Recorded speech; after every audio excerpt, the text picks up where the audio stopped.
I feel like I need to have like a list of the series 11 episodes up just to make sure that I get them in order in my head, because I feel like it's like the one season I forget the order of the episodes sometimes. So I'm gonna get that up real quick.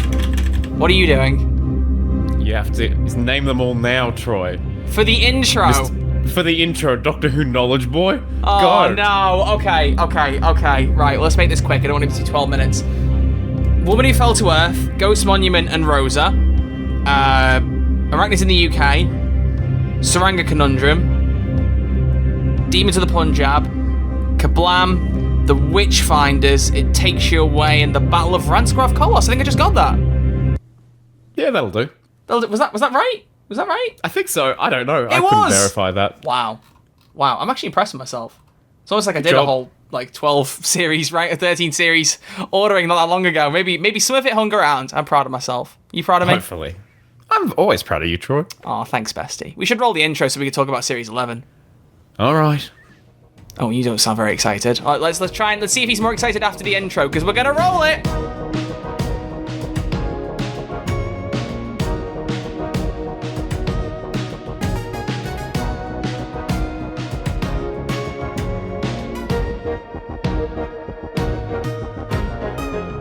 Hello and welcome back to Who's There, a Doctor Who podcast, the show where two Who-tubers talk about the best show in all of time and space, Doctor Who. I'm your host, Crispy Pro, and joining me, as per always, for the 71st time, is Troy Red Archer Live. How are you, good sir? I'm very good. I'm glad that, even though you've just woken up, at least your eyes are they're fully awake. You can pay attention because we're recording this as if we're live, ladies and gents, because it is a bit of an exciting, bit of a stressful time, Crispy. It's a crazy time. Because crazy time. Much like the time travel show that we talk about, we have time traveled today, Crispy.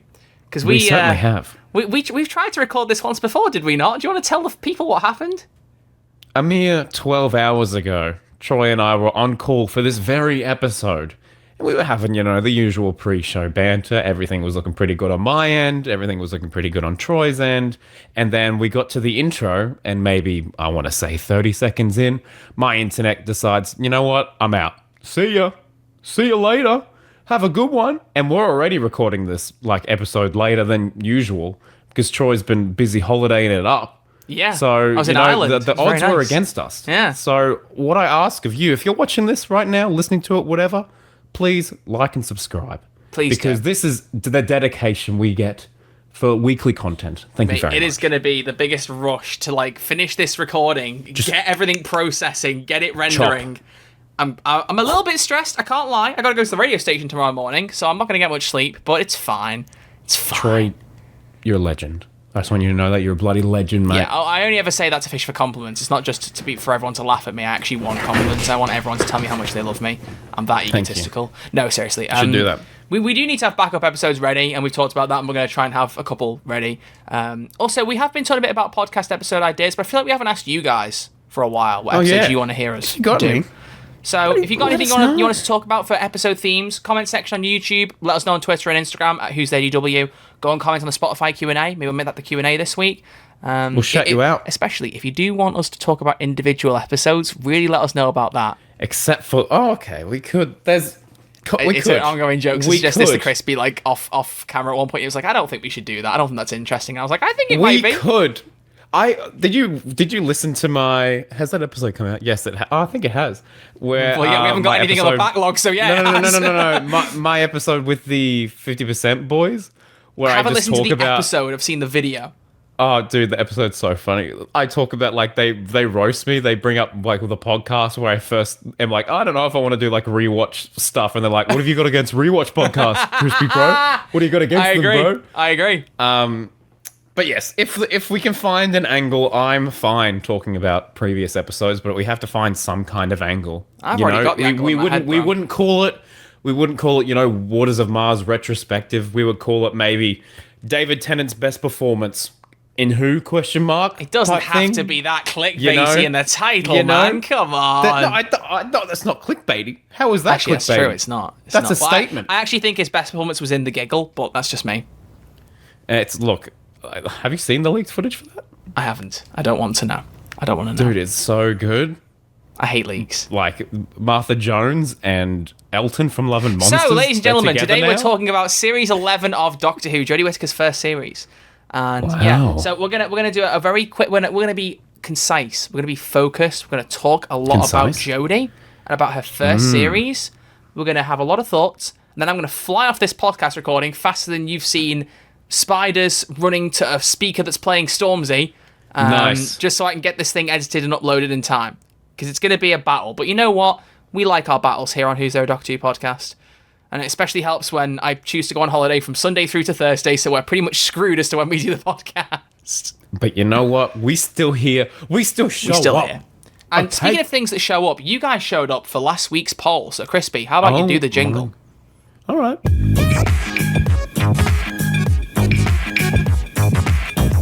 It's poll time. It is poll time. I've just realised my camera's really zoomed in on my face. Shall I zoom out real quick, Crispy? Whoosh. No, I'm going to miss it. Whoa. Should I zoom back in again? Should I zoom back in again? Whoosh. Yeah. I only did the zoom in purely because nice. the video will be lower quality anyways, and there's a bit of a mess behind me because there's loads of clothes I haven't organised since I unpacked. Dude, I was you embarrassed. should off camera here. I have a mountain of washing. I want to see that. I want to see Crispy washing. Look at this. Not on the podcast, but it's a jacket. That's a jumper. A jumper. Okay, cool. Wow. But we both need to do washing. Well, I've done the washing. Yes. I haven't sorted the washing. You need to do the washing. We're at different stages in life. But last week in the poll, I don't even want to read this one out, man. We were doing a tier list of David Tennant's episodes. Every episode of David Tennant's Doctor Who. My mum listened to it in the car, a good chunk of it in the car with me, and she was very shocked by some of your decisions, especially you trying to put Love and Monsters as far down as you did. She was very proud of me for fighting back on that. So, what did I put it as? I can't remember, but you didn't like me suggesting it was going to be like a low A, because I was like, what can I put in A? And you were like, no. There's a person at my front door. That's a bit scary. What the hell? Hang on a minute. Let me just Everyone check this real quick. take a shot. Take a shot. He's getting a delivery. Give me a second, folks. Give me 1 second, Crispy. Carry the podcast for us. Carry the podcast. Okay. I can do that. Hello, everyone. Welcome back to the Crispy Hour, where we talk about the crispiest things known to man. My name's Crispy Pro, and Troy's left me the impossible task of riff by myself, and as you know, when this happens, I get very, very nervous. I just looked up the crispiest thing ever, and I've found an article from the Mirror that says man guarantees the crispiest roast potatoes every time with an unlikely ingredient. What is this unlikely ingredient? Well, ladies and gentlemen, cook potatoes with Marmite. Yes, that's right, if you cook your potatoes with Marmite, apparently they get a little bit crispier. That's just a little Crispy Pro fun fact for you.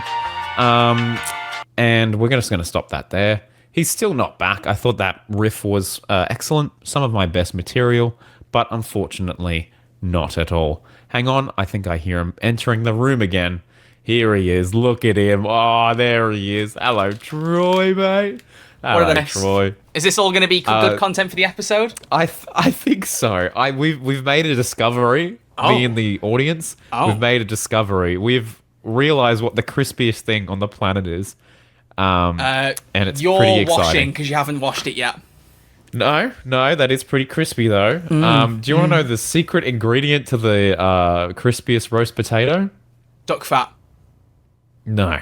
You'll be shocked when you listen back to this episode, Troy. Oh, okay, fine. No, we just got a new video doorbell set up, so I heard a chime and I was like, what the heck, is my mum coming home? And it was so funny because I opened the camera up and it was just a fisheye lens of her face like right up against it. And I was like, I better go and make sure she's alright. But yeah, so gone in the days now of, remember that happened when it happened about 20 episodes ago? That was great English. When like the doorbell was picked up in my microphone, and when editing it, I thought someone was at the door, and I went to go and check, and someone actually was at the door. None of that. No more illusions anymore. I have a video. I can actually monitor these things. It's good. Yeah, very nice. Although I probably should have muted my phone when we started to record. But anyway. That's all right. Anyway. It's a fun little thing. Yeah, it is. It's quite fun. It is quite fun. But last week, we asked you all, based on our episode, ranking all of David Tennant's episodes, which of these two episodes do you prefer? Oh my gosh. The options were The Christmas Invasion and The Next Doctor. I argued that while The Christmas Invasion was good fun, The Next Doctor had David Tennant more in his prime. I was quite enamoured by David Morrissey. I thought that in terms of like the Cybermen stuff, it wasn't the peak for Cybermen, but I still quite enjoyed it, enjoyed the humorous moments, and we got much more David Tennant content either way because he wasn't asleep the whole time. You were convinced Christmas Invasion would win this poll. I was hopeful The Next Doctor would surprise you. Unfortunately, one of us is going to be very upset, and it's me, because YouTube got 328 votes, and I think a new record on Spotify, if not very close, 44 on Spotify. Nice. Yeah, people are very passionate very cool. about our little beef. Well, ladies and gentlemen, on YouTube, out of 328 votes, The Christmas Invasion took 80% of the votes. And on audio platforms, out of 44 votes, The Christmas Invasion took 91%. So basically, I feel hideously embarrassed. Hideously embarrassed. How do you feel, Crispy? I'm just going to let the audience cheers, let you know how I feel right now. Oh, okay. Well, just let it sit for a bit, you know? It's just quite unfair, really. It's just quite unfair. Quite unfair. I am surprised at the margin, I will be honest. Yeah, I don't like think that is the Next a mental... Doctor Especially on audio. Next Doctor didn't even pull in double digits, man. No. I'm just... No. Is that... What water bottle is that? That's not the Red Arch Live water bottle, Crispy. Where's that gone? That's in my garage. I had to rescue it. Rescue it from what? I can't talk about it. I'll talk about it later. Oh, oh no. Yeah. Oh no! Oh no! Oh, I know what he's talking about. You'll find out soon. That story will make sense in a few weeks. It will. Hopefully, once everything's sorted. But yes. Yeah, it's fine. Okay, yeah, it's good. fine. Good. That's all that matters, right? Okay, nothing else matters. Just the bottle. Just the bottle. Oh my gosh, so this is going to be concise. There's been a video doorbell and an inside joke. This is not going well. Sorry, everyone. Let's let you in. Let's let you Actually, in. Joe, blame my mum. She's the one who decided to come home in the middle of our recording. I'll never blame your mum. No, for I wouldn't do that. She's too pure for that. Okay, so Crispy, it's time to talk about Series 11. If you are new to this podcast, it's not, dude. It's not. Is there news? We're not talking about. Yes, there's a little bit of news. Oh. What that? Stop. Levelator is going to hate that. I just know it. There's going to be really uncomfortable high-pitched shrieks from the Crisp. Troy, yes. We have some news. Yes. All right, it's not very big news, but it could be fun. So, Troy, did you know that they are doing a deluxe novelization of Rose, publishing on what day, you say, sir, in 2023? November 23rd, also known as Doctor Who's 60th birthday. I got this one, the Target novel. Oh, it's beautifully still green screened. The Target novelization of Rose, and now it's completely useless. So that's great. It's almost like, anymore. do you know what? It's almost like Crispy. It's almost like having the 10th Doctor Sonic Screwdriver with its really cool noises and it's up and down, and then all of a sudden it's like, oh, here's this one, and it goes up and it makes much louder noises, you know? Sorry. And in other news, they're releasing the Underwater Menace. They're releasing the Underwater Menace. That was announced today in between our recording sessions. I forget that. Yeah. So we have that little extra bit of news there, and it looks pretty cool. I'm glad that they're still doing these recreations for these missing episodes. I thought they'd stopped, so very glad to see they haven't. Yeah, so it's another. I thought they'd stopped as well. Another second. I don't know when the story. release date for that is. Have a quick look. It's another second Doctor story, the Underwater Menace, and it'll be available. It just says returns in 2023 as an animation. Okay, it'll be available on the usual Blu-ray 4K. There's a steelbook as well. You can pre-order on Zavi. There's no art for it yet, but it does exist. But yeah. Very, very cool. I still haven't watched much Classic Who. I haven't been interested in collecting those steelbooks. It'd be another thing for me to collect. I like to actually make use of my steelbooks. Sure. I got the Black Adam steelbook as soon as it came out, and I only just watched that film again, like last week. Good movie. Troy, you know how I have this book here? And what if you took it, if you took it without me knowing, would you call it a steelbook? I don't even have words to describe how disappointed I am with your sense of humour sometimes. Or your lag, because you just jumped a little bit there, buddy, and I'm a little bit concerned history's going to repeat itself, but it's fine. It's fine. Let's just see I think we're okay. All right, Chris. Oh, his video's gone. That's not a good sign. Your video I can is still see gone. you. Yeah, I think you know what it's done. Can you hear me? Is it? Yeah, I can hear you. Didn't Riverside have a setting where it's like if the participant's internet's bad, remove their video? I swear that was an option you ticked at one point. I don't know. I think you did. I really think you did. Oh no! I'm just looking at the settings. You guys will see this in the podcast. I'm looking at the settings, and I don't. My internet speed is fantastic right now. Settings are saved automatically. It says my name is Troy Red Archer Live. I can click support, but I can't do anything. So, unfortunately, Mr. Crisp. That's all right. It says live video will return when their internet improves. Recording will not be affected. All right. Well, we'll see what Turn happens. your camera on and off, maybe on Riverside. Okay. Watch this, folks. Hang on, I'm gonna Sonicking it. I'm gonna make it happen. Go on. Turn it off and on again. I did. Do it again. Boom! Look at that. The power of the sonic screwdriver. Gosh, Troy. The power of the sonic just got screwdriver. Shivers. Shivers down my timbers. It's a new feature of the 14th on the sonic screwdriver. It's able to fix bad internet. So, Series 11, Crispy. Yes. What are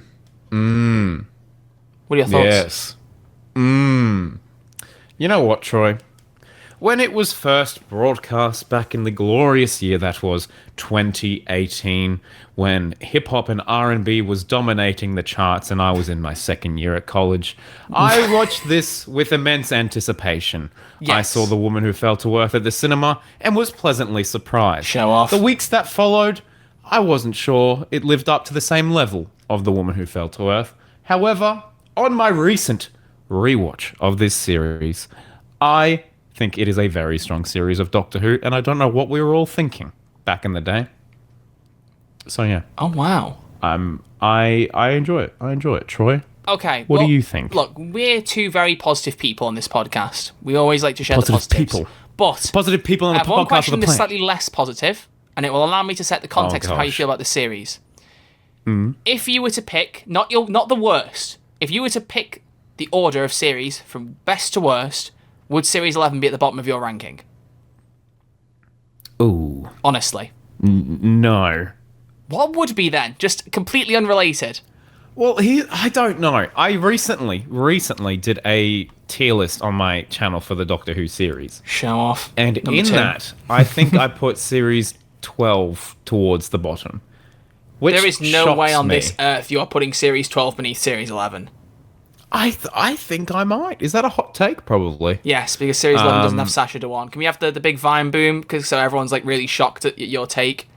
Yes. Of course. We Once he can finds it, don't worry. find- Just pretend that there's there no it is. time in between. There we go. There we go. Perfect.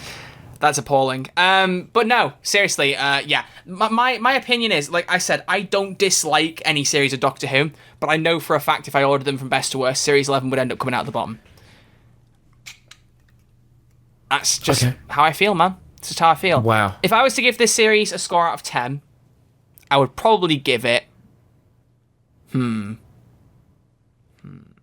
6. Wow. Look, people have noted this in the comment section, especially special episodes. I like a lot of things. It's very difficult for me to dislike something. Unless it's the Addams Family 2 or the Party Thor episode of What If. Chances are I'm going to find something good within it, okay?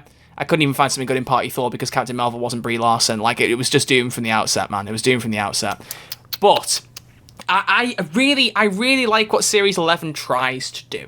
It tries to do something new. It's ambitious, isn't it? It does something fresh, but it also feels familiar because it's trying to go back to the roots of like William Hartnell, where it's like it's an educating thing, it's a good jumping on point, True. It's a whole tonal shift, and if you want to try Doctor Who in an era that feels new, it's a good one to jump for. Not the best one, you could jump on with Capaldi, but we won't talk about that. I do always find it ironic that, you know, they were like, oh, it's a great jumping on point for new Doctor Who fans with Jodie Whittaker, even though, like, the previous series, Stephen Moffat was like, the pilot's called that, because it's a great point for you to jump on with Doctor Who. There's a lot of jumping on points, realistically. But I'm leaving, by the way. Yeah, there's a lot of jumping on points. But Yes. I think Series 11 has some very high highs. Woman Who Fell to Earth, I still believe, is the strongest opening episode for a Doctor. It's a banger. Not counting Rose, because 9 had regenerated, but he didn't have typical regeneration symptoms. We don't really know. I mean, to be fair, he's supposedly at JFK's assassination in a picture, but he, like, not long regenerated. So, was it clarified in the novelization? Let me have a look in the novelization. Bro, that's thick as, like, really, really thick soup. How are you going to find it in, like, 10 seconds? Aha. Here it is. The open door, thought Rose. That's where she got it from. So anyway, I personally believe that, not smiled. counting Rose, I think that The Woman Who Fell to Earth is the best opening episode for a Doctor. I firmly believe it. Okay. I think it's just a fantastic jumping on point. There are also really strong episodes like Demons of the Punjab. I think Demons of the Punjab is a fantastic episode with some amazing great drama. story. I love Rosa. I know when I first saw Boom. Rosa, I didn't like them using a licensed song towards the end. I thought that felt very jarring and unusual, but like on rewatches, I like it a lot more. I think it was more that it was used again in the credits, and it was like... Wait, I only remember it in the credits. When did they use... They used it during before her the being credits? arrested, when they were all on the bus. Doesn't that lead into the credits? Nope, No. because then they end up back on the TARDIS and like, oh look, an asteroid's named after her. Roll credits with the music again. Oh. It That's might still be playing Subdued in the background, in hindsight. I think it might be playing Subdued in the background, possibly. I'll So need to they rewatch might it. not break up the music, but like the lyrics certainly do. Yeah, I love that episode. Yeah, I think but Rosa's great. So Woman Who Fell to Earth, Demons of the Punjab, Rosa. Any other highlights for you, Troy? I really like Kablam. Oh, Kablam's a good episode. Kablam's a very good episode. Also has like one of the only moments where I thought Ryan was funny. We'll get there. Okay, yeah. Just the bit where like Graham makes a comment about him like having a crush on a girl, and he goes, funny. Just because it's like my kind of sarcasm. True. I love Actually, that. true. That was great. There should have been way more of that. It takes you away. Oh. When I think Right, about okay, it, so it's pretty much we've got every half other the- episode. half the series, Yeah, yeah. are like standouts. But then you've got the Ghost Monument, and then you've got Arachnids in the UK, and you've got the Battle of Yeah. Ranskorav Snorlos. It's I honestly think if they had nailed the finale, this series would be regarded as a bit better than it is. 100%. You never want to be the series that's regarded as the one with the weakest episode. I feel so bad because we're normally so positive, but I feel like I'm making a lot of negative points right now. I don't mean to. Well, brother, we just admitted that we love half the series. That's a but, pretty I mean, good striking rate for any series. Most series, we'd say more than that, wouldn't we? Well, Unless it's you talking about Flux, probably. But that's unfair because there's less targets there. Whoa. I like more. Yeah, probably. No, you're right. that was like in Quantumania when he sits there and counts his holes. He's like, yeah, no, that's right. Subtle realization. That checks out. If you haven't seen Quantumania, that's going to sound wild out of context. And yes, it's exactly what you're thinking. I just. What are you looking at me like that for? I just feel like it has some very high highs, but also has some pretty low lows. I think there's a bigger range in quality in that. It may be something that speaks towards the use of the writer's room. First time modern Doctor Who had used a writer's room. Yeah. That could be part of it. It could also be that even Chris Chibnall admitted that his finale was a first draft. Which, how is that happening? I can't believe How is that he happening? spent so much time focused on like the writer's room and other people's scripts that by the time he got around to the finale, he didn't have enough time to touch it up. And he went, right, well, we got to run with it. We're shooting. We got to just shoot the first draft. You know what? And some people say that diamonds are made under pressure. They're not I always. don't think that's Do not you know that always, meme not where like always the case, FBI guys. couldn't get that information out of me? If I was Chris Chibnall, I don't know if I'd admit to it. I don't know if in that interview I'd have been like, it was a first draft, guys. I might have just gone, draft. do you know what? Sometimes your episodes don't quite land. I wouldn't have gone, I'm going to be real with you. That was just off the dome. It was off the dome, mate. Didn't have much time to do anything with it. I just don't understand how... Well, I can understand how it happens. I'm actually reading I don't have it here. The Russell T. Davis Writer's Room... not Writer's Room book. The Writer's Tale, which is talking about the Writer's Room. The Writer's Room. And in that, he is constantly talking about the pressure to deliver the script. And I'm reading a bit right now currently where he's talking about The Voyage of the Damned.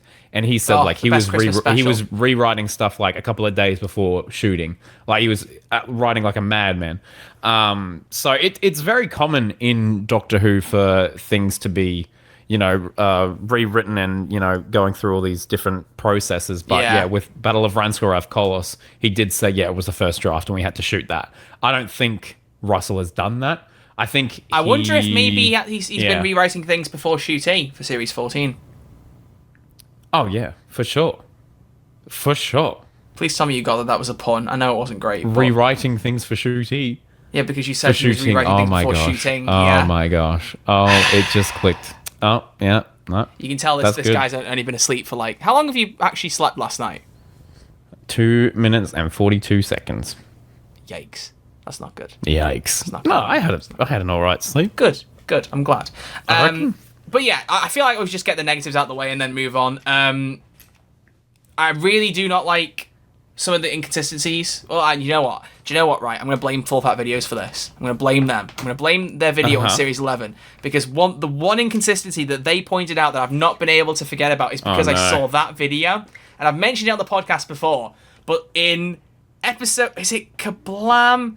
And then right after Witchfinders? I've already forgotten the order of the episodes. But I think it's in Kablam. She goes, I love a good conspiracy. And then the next episode she goes, I don't like conspiracies. And it's like... Once that got pointed out to me, I was like, oh, writer's room. Oh, no. Oh, no. Why couldn't you have spotted that? Just fix that. Like, the inconsistency there. And also, there's some inconsistencies around her using weapons.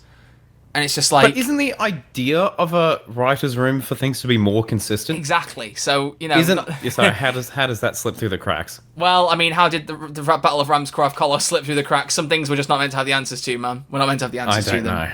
I don't know. So there's that. And also, my other big issue... lack of returning monsters. I get when William Hartnell started out, there were no returning monsters because the show had just started. However, I don't think that it's as amazing of a thing to be like, there's no returning monsters if you don't land the majority of the episodes, and I'm not sure that they completely landed all of them. Yeah, okay. I don't believe that what they put in the series, in terms of monsters, there were a lot of notable ones. Do you know what I mean? What? I mean, episode 1, Tim Shaw. Episode 2, some pieces of paper.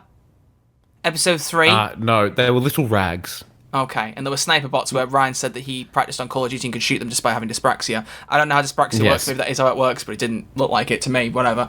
Then there was... A racist man. That fit the tone, in fairness, for episode 3. Then there were... A Trump wannabe, I guess. He was the bad guy in the end and not the spiders. I don't know. Then it was the Ting. Oh, icon. Absolute icon. Slay. Then it was, I guess, the people fighting in the partition. Yeah, because what I can't remember what the monsters of the week were. They were there to chronicle people dying and didn't appear in Power of the Doctor. I mean, I've literally missed opportunities galore. Then it was the Mothrax. Is that what they were called? The weird little mud possessing people. Oh my gosh, Troy, I couldn't tell you. I could not tell you. I'm trying to name them all because this is the point. Like, there's not a lot of memorable villains. You're getting my point now. It's just the Pating. That's the only. Yeah, that's the Pating and Tim Shaw. I care about. Tim Shaw was a great villain. I need to point that out. He was a phenomenal villain. Creepy design. I really loved the teeth on his face. But him coming back as the main villain of the last episode, I think it could have worked. It did feel 100%. A bit left field because the Stenzo were mentioned a couple of times early in the season, then they were just kind of like dropped. And all of a sudden it was like, do you remember the guy? You had teeth in his face? Oh, he's the main villain of the oh, okay. Okay. Yeah. Also, he's going to fire a big laser at planet Earth like it's 2016 Suicide Squad. Oh, okay. Also, Jodie's going to use weapons. Is that the plot of Battle of Ramscroft Collar? At one point, there's a giant laser beam that gets fired at Earth. I think he wants to capture it in a trophy any of that. box. Isn't that the idea? That's an episode I'd look back on. We call it Doctor Who's worst finale. Was it Av Kolos or Av Snorlos? We have to decide. We make the call. But yeah. So that's about as much negativity as I can tolerate in one episode of this podcast. Bear. So yes, should have had a couple of classic monsters. If they'd landed some of the new ones better, it wouldn't have mattered. But to make a point out of there being no returning monsters and then not really have that many iconic new ones, it leaves a sour taste in the mouth for me personally. Okay. All right. I feel like I've been really negative, crispy. I feel like I've been a bit meet you there. Negative. No, it's fine. Look, Series 11, it's full of interesting discussion points. Absolutely.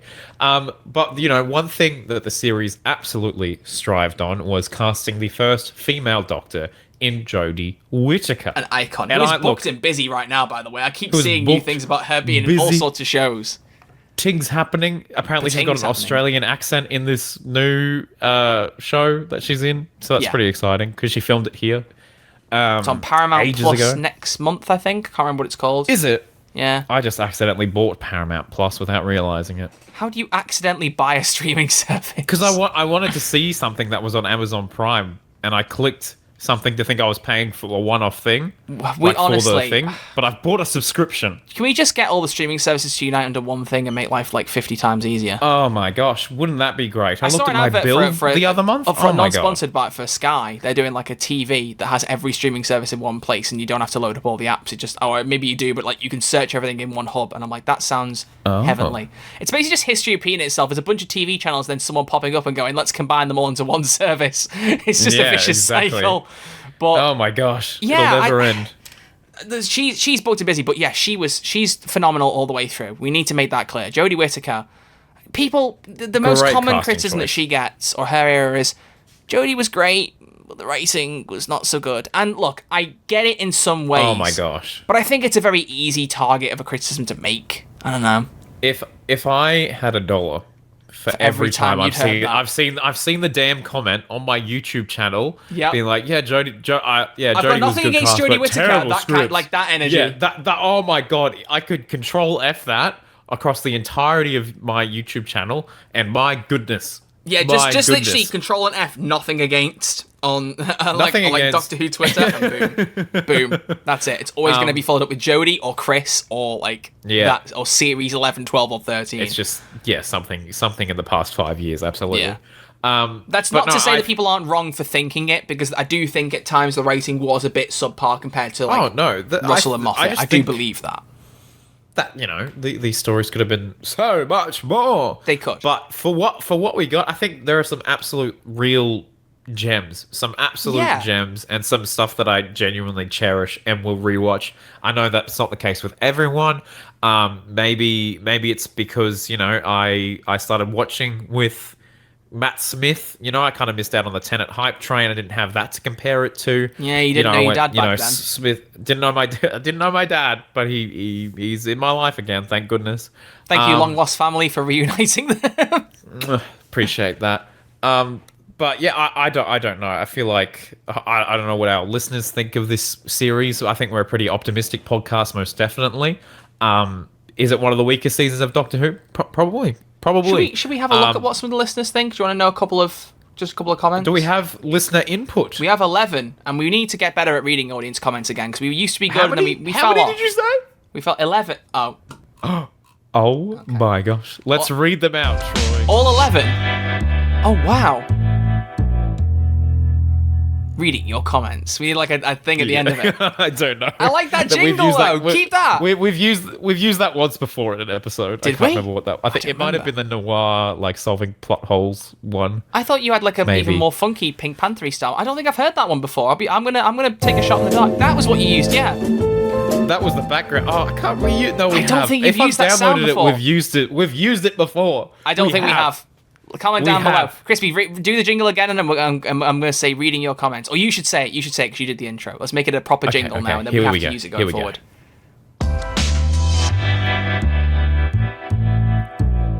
Reading your comments. Okay, I've now elected that you're going to do it every time because that was too good, and I will not even begin to compete. Well, we've got to go with the absolute icon, one of my favourite commenters, one of our favourite commenters, okay, with her gay shaking profile picture. Oh, here it is. And a nail painting emoji and a username, The One Time Lady. The One Time Lady. Welcome back to the show. Welcome Thank back. you very much. Welcome back. She has said, I think you know my opinion of it, smiley face. Resolution is the best Jodie era episode, possibly even my favourite episode, full stop.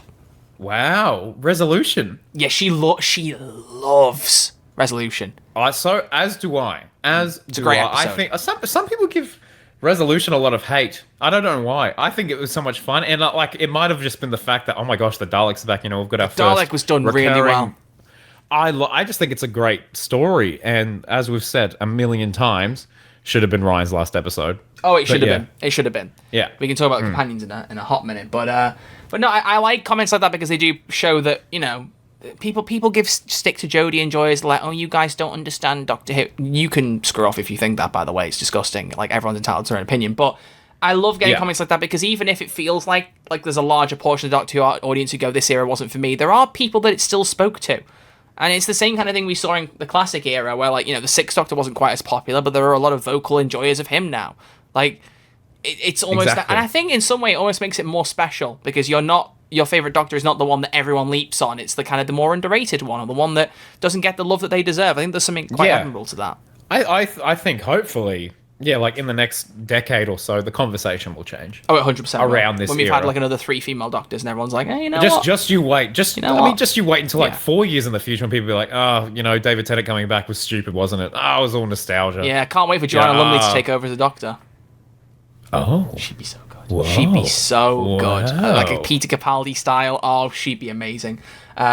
Also, just while I'm mentioning it, go and check out the One Time Lady on YouTube, just purely because I still want to shill stuff. the Thasmin edit she did with a Pale Wave song in the background. I haven't mentioned Pale Waves in a while. She's done an edit of us. She's done edits of us as well, yeah, but I still think the Pale Waves one that she did was... No, because it was my idea and she made it and it was awesome. I'm taking credit. It was the funniest thing, the edit that I honestly she did. would love to see her do more Who's There edits. Was it? I can't it was remember like what us it was. not having a plan for 4 minutes or something. Oh my gosh, that was so... And there's a story of like I honestly would how love her we to do met. more. I would love her to do more. It would be great. It would be great. Okay, So good. let's carry on. How many comments are we reading out? Because I don't think we can read 11. Because if there's any like spicy ones or nice ones, Okay, do you want to use a name that we've seen before or one that we haven't? A new one, the newcomers. Okay, well here comes one from E. E. Just the letter E. E. E. E. E. E has said it's visually stunning. Very, very true. Episodes feel a bit undercooked though, and it's not a series I come back to a lot. That's an interesting argument as well, because we've talked about this before. Which kind of Doctors, which kind of series do you go back to when you rewatch? When you go, I want to watch Doctor episode, what do you go back and watch? Is it series 11 typically? For my comfort, just like a comfort episode. It's gonna be Matt Smith. Come on. I think it's always the Matt Smith era. However, I have found myself more recently going back and watching this one because for years after broadcast, I reckon from like 28 to like 2020 maybe, I didn't go back and rewatch series 11 much. There were some episodes I've seen like once or twice. But going back and rewatching it, having completed the 13th Doctor's era now, completely different perspective. So crazy to think that her era is completed still. Weird. We saw it out, man. Times. We saw it out. Yeah. It's crazy. Yeah. It's crazy. Daniel S. Ranhofer said definitely fairy tale vibe, like the 5th season, but different. Oh. I don't know if I'd call it a Interesting argument. fairy tale vibe. I think a want family you to vibe. elaborate fits it on better. that. Yeah. It's way more of a family vibe. Yeah, because fairy tale, I suppose it's because series 5 feels like a dark fairy tale as opposed to a fairy tale, like, a pleasant one. There's like dark themes to it, so maybe like the fairy tale without the darkness. Maybe. I don't know. Let's have a look. Don't know how I feel about that one. What else we've got? The Council of Pauls. How many Pauls are there now? How many That's polls? 100,000. That's a million. Okay. 342 billion, 82 million, 390,000, and 87 polls. Simply said, meh. Wow. The all of those. I love how. Can you imagine I polls love when the Council of Pauls delivers such a really in-depth argument. They talk about a lot of the nuances. They say all of the interesting... Oh, never mind. Euphonium9 said, Rosa is a game changer. So poignant when the Doctor realises she must play the part of a racist bystander. God, our context, that's mental. So that the civil rights era can occur. I hope Doctor Who will confront more racial issues in the Gatwa era. That I feel like that's part and parcel with the first Black Doctor. There's going to have to be some kind of racial themes there, at least some. I feel like Russell would definitely be able to craft a narrative around that. And I think he'll work well with Shooty in achieving something that they both kind of go, here's a good way to acknowledge it, because they don't need to mention it all the time. No. You'll get those comments like with Jodie. Where it's like, yeah, exactly. I never had this problem as a man, or, the Doctor is a man. I've had an upgrade, whether you like them or not. They had those little things interwoven, and I feel like Russell will do that very well with Shooty as well. And I think, one thing that I enjoyed about the Jodie Whittaker era was how they did address that she was female. But, they didn't, they didn't have, a whole episode on it. It was just a thing. Exactly. It was just a thing that happened. It was like, it doesn't matter that she's a woman. It's just that, she's the Doctor, but occasionally they'll make a little gag. They'll be like, oh, blah. I think there very much might be a scene in the future with Russell T Davies where Shooty's skin color is addressed in that, and that might something might happen. I don't know. I think Russell could craft a really, really interesting story around that. It will be. Yeah. Okay. let's go one more. Mr. Scala. Scarlo. Actually, no, there's two more. I'm going to read Artie's own as well, because I just saw his and I quite like his as well. That doesn't mean I don't like the others, I just happened to catch it as I was reading and I thought I'll read that too. So, Mr. Scarlo said, sadly, it's my least favourite series, but still has good episodes. Favourite is Demons of the Punjab, with Woman Who Fell to Earth in second place. Most underrated episode, It Takes You Away. Least favourite, The Saranga Conundrum. Whereas Artie's own 24 said, it's a good start for 13. It's a series that took the most risks, and I really respect it for that. Agreed. It's got some underrated stories for me, like the Saranga Conundrum. Oh wow, that's a clash. And the finale. No, you're not saying the finale's under. Oh, surely Artie. There's nothing Artie about what you've said there. Artie. Oh wow, and they've said Ryan and Graham are great. Yaz not. Yeah, dude. In series 11, Yaz is completely sidelined. She kicks the ting when he's in a bag. I mean, how is that? What you want to say that's her main contribution for the whole series? Yeah, it's the best moment. What do you mean? It's a great moment. I'm not arguing with you. No, there. what about Yaz's mum saying you two dating and they're going no? Like that was great too. No. What my thing is, I don't believe Ryan had much more to do than Yaz. The difference was Ryan had that little plot arc with Graham's not my granddad. But it came up like that was the whole plot. It came up 3 or 4 times in episode 9. He's just like granddad, and they moved on. Like it wasn't a series arc. I suppose something that popped up once or twice, like Tim Shaw. Well, here's the thing, Troy, my boy. Now that we've read the comments, mother flipping T. How old is that meme now? If I look that up, it's going to feel very old. I was listening to one of my favorite Doctor Who podcasts. I was going to say, you watch your tongue, boy. Otherwise, I extended the sonic screwdriver for the audio listeners. Go on. And they, in their episode on the Battle of Ranskorath Kolos, or was it Takes You Away? They had a guest on from the Who Gives a Flux podcast. What? I can't remember I have their name. not heard that name before. That is an iconic podcast. It was really, name. really good. They were such a good guest, and I think they pitched the idea on how to make a better Series 11. And all they pretty much suggested was swap the Battle of Ranskorath Kolos with It Takes You Away, and really in It Takes You Away, really hammer home the themes of Graham and Grace, because that's a through line throughout the series, and Graham and Ryan, like with their, calling granddad, accepting part of the family type thing. Like, I think It Takes You Away would have been a better finale than the Battle of Ranskorath Kolos and felt more satisfying, don't you think? That's a really, really good point. I think the only risk you run there is obviously Tim Shaw appearing for the series for episode 9 of 10 feels a little odd. You'd have to rearrange it. Maybe it could have been or just get rid of him and make it some random person. Just get rid of him. Yeah, just get rid of Tim Shaw. He didn't need to be there. But yeah, no, I think that's actually a really good idea. Yeah, I really like that. I honestly think it could have been a better Tim Shaw not finale. being there would remove the little revenge arc for Graham, which, while interesting, led to Jodie being like, "You're not shooting him, but I'm going to use this bomb." Like, this, Well, it could, wasn't there a bomb she was going to use? I can't remember. I haven't watched the episode for ages. I can't remember what it is. But yeah, Ranskorath Kolos is a mess, man. It's a mess. It's a mess. It is a mess. I think they could have worked the idea of Graham wanting revenge if it was kind of hinted earlier. It kind of feels a bit left field and a bit out of character for Graham to go like, yeah, I'm gonna kill him. I'm going to kill him. But maybe if there were events that transpired in that episode that kind of tipped him over the edge and we saw that gradual progression, then I think that could have been a really, really interesting point.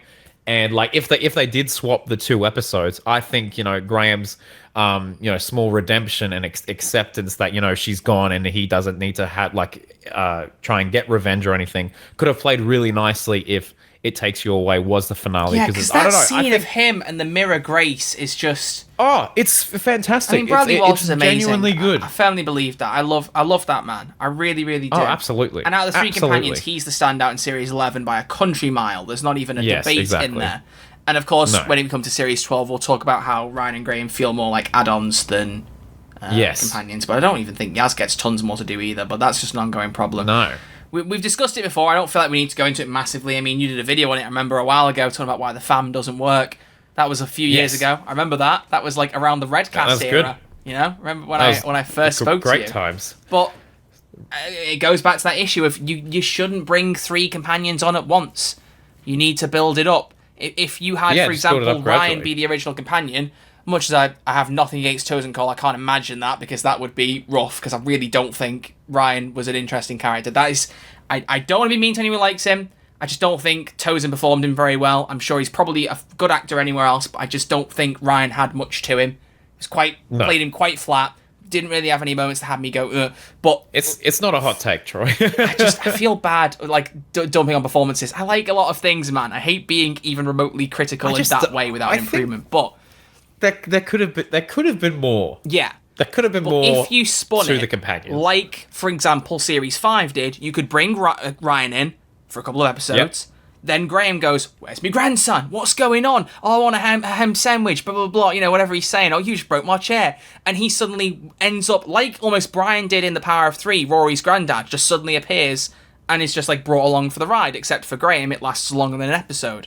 Then, Ryan's childhood friend, who he met in Woman Who Fell to Earth, Yaz, happens to turn up when they're at Arachnids in the UK. Something like that. And you bring them on bit by bit, each having a defining moment before they're all assembled, basically. Are you saying Woman Who Fell to Earth, all of that transpires as it would? Yes, like I would. Yeah, I think so. This could be a whole, like, YouTube short, like the ideal series 11 right now. I'm just trying to craft this idea with, like, Eminem Godzilla playing in the background. Exactly.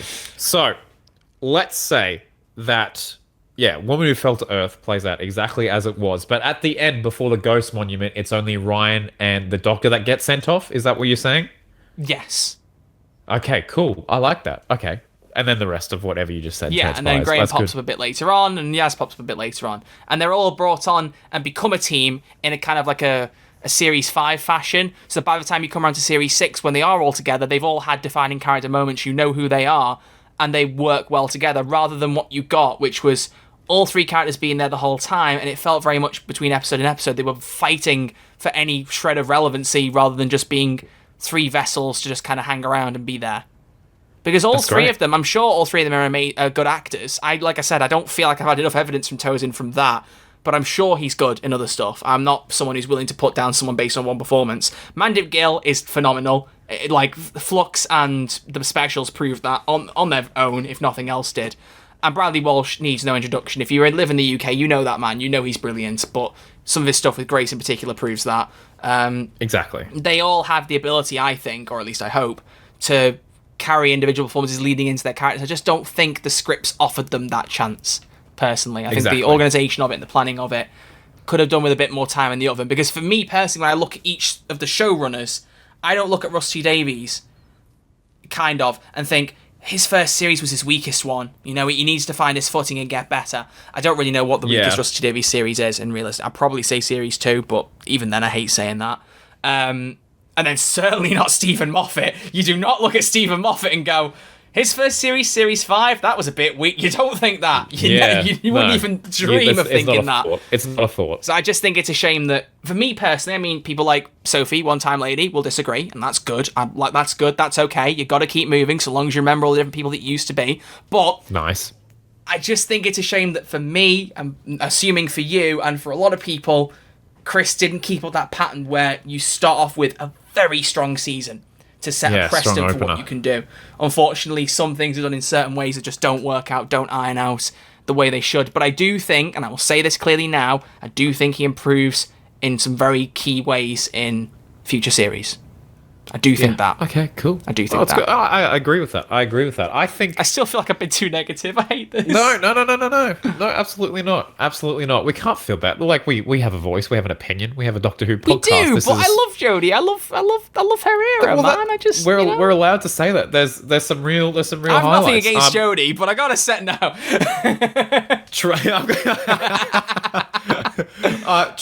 Troy, before we start wrapping up or whatever. Okay. What is your favorite and least favorite episode of the series? I was going to say, because we need to do some more episode-specific stuff. Well, then again, we did talk about the stronger ones earlier. I feel this has been quite a good overall talk. I actually think in some ways this has been one of our better retrospectives for talking as a whole. We've really talked about it as a whole without best episode, without a shadow of a doubt, Woman Who Fell to Earth. I'd be a criminal if I didn't say that for all the praise I give it. Least favourite episode, probably Arachnids in the UK. I never want to see Stormzy used as a weapon to save the day ever again. Never mind Ranskrav Kolos. What am I talking about? Ranskrav Kolos. Yeah. But Arachnids in the UK, God, Can we just mention how she thinks that shooting a spider is bad, but luring them all into an underground bunker with Stormzy to lock the door and have them all slowly starve to death is somehow more humane? Yeah. That was That's strange. so... Like, the mentality is just warped. It's an understatement. It's an understatement. It's just rough. It's just rough. And like it's things like that that are just like... You like, they had... I really like the idea that the spiders are not actually the bad guys, and it's, like, toxic waste and all that, and it's made them grow bigger. Yeah. They're just scared. I think that's a genius thing, even though it's really blooming scary. I don't like spiders. Like, whenever if you've ever played Skyrim, I don't know if you've played Skyrim. No. Right, but okay, I've for anyone who's watched played Skyrim, you'll get this. My mum won't even get this because she knows what I'm going to talk about here, probably. There's a monster in that called a frostbite spider, and it's basically just a giant spider. The detail on it is immaculate, especially for a game that came out in 2011. Like, its pincers have got, like, spots on everything. Every time I see it, just even now thinking about it, I literally get shivers down my spine. Like, the reaction it sends to me. And never when I first played it, but there was just some point where every time... What was it called? The frostbite spider? Frostbite spider, yeah. And the funniest thing is, save a photo whenever you're going in and out, don't you dare. Whenever you're going in and out of like certain rooms, it is. Whenever you're going in and out of certain rooms, it'll do like a loading screen, it'll put a picture of something up, and there'll be a bit of information. And occasionally it'll be a giant picture of this spider, and I'll go, "Ah!" So like, spiders make me uncomfortable. And I think the visuals of them in Arachnids in the UK were very, very good and very, very scary. I just think the ending wasn't quite landed well there with that one. I think it was a bit rough. I did like them doing a little Trump clone, although some people have made out the points that pointed out that if you're gonna have a Trump clone, don't then also mention Trump, because they did that because the idea was whatever his name is, he's played by I can't remember his name. He's a great actor. He was in The Good Wife, which my mum loved. What was his name? I'm going to search The Good Wife husband because I can't remember the actor's name. Chris Noth. That's it. No, it's not. Yeah, it is. Yeah, it is. Showed me pictures of different people, and I was like, which one is him? He's Maybe brilliant there's lots of husbands. as whatever his name is in. I like how I'm crediting him and then also forgetting his character's name, but you know what I mean. He's really good. Yeah. He's a commanding presence. He's a great actor. But I really hate that he's reduced to a Trump clone. And then he goes, I'm nothing like Donald Trump, and they make that... I'm like... Bit on the nose. I mean, you could blame it on Peter Capaldi mentioning Donald Trump in Series 10 and therefore, canonising him within the Doctor Universe, but I don't think anyone in the writers' room thought that far. So you could have just ignored that detail. So yeah, I think to sum up Series 11, a lot of really good ideas, some really cool risks, and some great stories, but sometimes the odd thing was not done in the perfect way to make the series as strong as it could have been. Yeah, well put. Well put, Troy. Well put. Thank you. Do you want a fun fact that What's I just fun fact? found Because I did see you randomly? see something and then like gasp audibly, and I was like, "What's he I seen?" was shocked. I was absolutely shocked. I'm just looking. We need a ringtone for fun facts with Crispy. I'm going to be honest with you. Fun facts. Oh, I'll make heaps of jingles. That can be a thing we do. So, Troy, the first episode that they filmed for Series 11 was The Woman Who Fell to Earth. How cool. What do you think was the second episode that they filmed? The Saranga Conundrum. No. It was It Takes You Away. Bruh, what? Can you imagine? Maybe that's why there's not much of a gran arc in the rest of the series, because they did the start and end of it at the start of filming. Exactly. How funny is that? Like, they literally, in a couple of weeks, they resolved the entire one arc of Series 11. That's mad. So funny. That's so funny. Mad. But you know what is even funnier? What? The question I'm going to end today's episode with. Ooh. And you know what? I think it'll be the poll this week. Because, I mean, to be fair, at the time of recording this is now 13 hours until the episode drops. Oh. So I need to think of a poll, and I've just done it right now. Crispy, I ask you one question. Oh, yes. Was the Pating cute or ugly? Oh, my gosh. Hot or not? It must be such controversial. The Pating is cute. Absolutely. He just ate my Sonic! He just ate my Sonic. I think... That's the whole point of the Pating, obviously. I don't know how I'd answer it. I think he's a little bit cute, but also a little bit ugly. But there's no middle ground, so I suppose I'd have to settle on cute. Yeah, aren't we all? You are especially, Crispy. Thank you so much. You're very welcome. Compliment. I can't tell if that was a compliment or a criticism, yeah. It's one or the other. You just take, it depends on whether you're a glass half full or a glass half empty kind of guy, Yeah. Exactly. I guess we'll never know. I guess we'll never know. Please never quote Kanye West in my presence again. All right, ladies and gentlemen, thank you all very much for watching episode 71 of Who's There, Doctor Who podcast, where we go back and look back on previous series. Even though I feel like this one's a bit more negative, I hope we've put across that we do like this series, because I'm very conscious of how negative I've been. I think this is the most negative I've been in an episode. I still think it's a good series, and there's a lot in it 100%. for discussion. 100%. So continue the discussion down in the comments below. Thank you very much. If anyone says I've got nothing against Jodie, but if anyone says that... Oh my gosh. Or every comment. No. Crispy, what are we doing next week? Because it's something you're quite familiar with, is it not? Oh, Troy, hang on. I've just got a comment here. I've got nothing against Jodie, but I didn't like this episode. Can you guess what episode that was from? I've got nothing against Troy, but I didn't like this episode of Who's There, a Doctor Who podcast. Who's There, ladies and gentlemen, next week, Troy will once again be guessing the Doctor Who episodes from the bad reviews. You guys just can't get enough of them. You can't. You eat them up. It's going to be for fun. Breakfast, lunch, and dinner. Is it you asking me them again? Because we were kind of discussing this earlier. Do you want me to do them with you, or are you doing them with me? You can find one for me. That can be a fun little way to end it. Okay. Yeah. I like that. And then we have the dramatic music, at the very end. You can put that dramatic Who's There, Who Wants to Be a Millionaire. And that Who's There music. But, yeah. So, cool. Apart from that, I'm going to wrap this up. Thank you very much for listening. Crispy, thank you for being here. Guys. So early in the morning. That's all right. Thanks for hanging out late nights with Troy Red Archer Live. I know. It's a very special time when you have a late night with Troy Red Archer Live, let me tell you. I get my Sonic out. It goes whoosh. Oh, my God. And then it goes... it's very cool. Wowee. And then, no, I can't say that. All right, so I was going to say, and then I get my Sonic screwdriver out, but I was like, we've already done the Sonic shaft jokes. Let's not go back down that road again. It's not episode 69 anymore. Come on, move on. And I'm very sad about it. I've got to be honest with you. But we will see you all in episode 72. Crispy, by the way, when are we doing a live one again? When is that happening? I don't know. We can do it in a couple of weeks. We can't do it in 2 weeks. The thing that I told you about is happening then. So, yeah, it's that close. It's crazy, isn't it? Oh, well then... There's so many inside jokes going on right now. All be revealed, don't worry. Maybe at the end of all will come to fruition. Yeah, maybe at the end of the month then. Yeah. We did do quite a few live episodes back to back, so maybe we'll just do one start of September. We did 69 live, didn't we? Yeah, we did. Well, wait, hang on a minute. Nice. This is family friendly, my friend. We're gonna have to do some live episodes when Payday 3 comes out. Let me tell you, because I am gonna need to be focused, man. Yeah. We do what we gotta do. We do what we gotta do. And then when Doctor Who comes out, we might be doing live episodes. I don't know. We might be. We don't even know the release dates yet. Maybe we'll but record them live in person. Why don't you fly over to the UK?